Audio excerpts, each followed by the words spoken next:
Jean-Mathieu Pernin, il paraît qu'on parlera d'Hillary Clinton aujourd'hui avec une grande question. Et si elle disparaissait des livres d'histoire, c'est le souhait du ministère de l'Éducation du Texas dans le cadre d'un allègement des programmes. C'est ça le terme, hein, allègement. Voilà. Alors vendredi, le Texas Board of Education, administration du gouvernement du Texas, qui s'occupe donc de l'éducation publique, a décidé de revoir les programmes d'histoire du primaire au lycée. Un petit coup de chiffon par-ci par-là et hop, on n'en parle plus.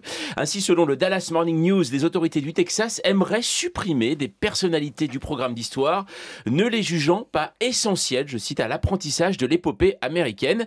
Et parmi elles, donc, Hillary Clinton. Bon, c'est vrai qu'Hillary Clinton, on la connaît pas tellement. C'est qui? Alors c'est quand même la première femme à avoir décroché l'investiture d'un grand parti pour l'élection présidentielle.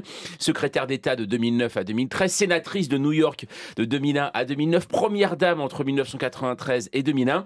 Je comprends que son CV soit moins chargé que Kim Kardashian, car il lui manque une sextape, hein, d'ailleurs une erreur de communication à notre époque, mais pour le Texas, les lycéens perdraient du temps à apprendre le parcours d'Hillary Clinton. Ce n'est pas la seule, puisque d'autres personnalités pourraient prendre un coup de Tipex, à savoir par exemple Hélène Keller. Alors Hélène Keller, c'est la première américaine sourde et aveugle à obtenir un diplôme universitaire et aussi également socialiste, mais également le philosophe Thomas Hobbes, hein, considéré comme l'un des pères du libéralisme, qui, alors lui, c'est assez étonnant, pourrait être remplacé par Moïse. Et oui, selon l'administration texane, le prophète est l'un des personnages essentiels à la fondation, libéral. Exactement, à la fondation de l'Amérique et à la vie politique américaine.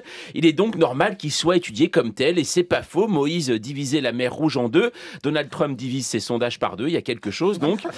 De son côté, Hillary Clinton n'a pas réagi, mais les réseaux sociaux s'en sont chargés pour elle. Rétrograde pour les uns ou scandaleux, d'autres approuvent, hein, la décision de cet État conservateur de supprimer des mémoires l'adversaire de Donald Trump.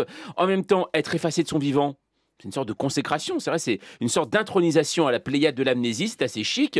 Étonnant réflexe, hein, que d'effacer des personnalités, ça rappelle les habitudes de certaines dictatures et l'une des spécialités de la Russie soviétique. Staline faisait effacer ses amis, tombés en disgrâce, et le despote, autrefois entouré, se retrouvait de plus en plus seul avec sa moustache, et il paraît qu'il s'ennuyait beaucoup lors de ses soirées diapos, mais bon, ça c'est une autre histoire.